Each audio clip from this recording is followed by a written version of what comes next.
1TV News Break. Sa laing bahin, DP Dusamis milusad sa School-Based Feeding Program 2026-2027. Opisyal ng gilunsad sa Osamis City Central School.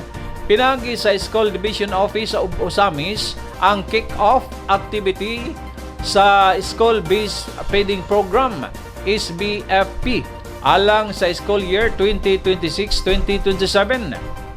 Din mokabat sa kapin 900 ka mga tinunan ang unang nakabenepisyo sa mga programa nga gitumong sa pagpalambo sa kahimsog o nutrisyon sa mga kabataan. Ang maong kalihukan lig-on nga gisuportahan sa kanunay Asenso Administration ubos sa liderato ni Mayor Sam Norman Go Puentes.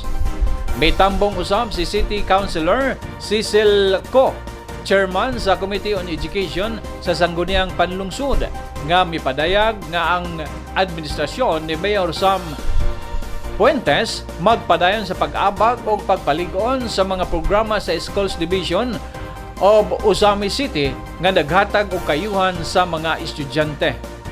Ubos sa school-based feeding program, ang tanang kindergarten o grade 1 learners sa mga pampublikong eskwelahan makadawat og adlaw-adlaw nga init og masustansyang pagkaon sulod sa 82 ka adlaw.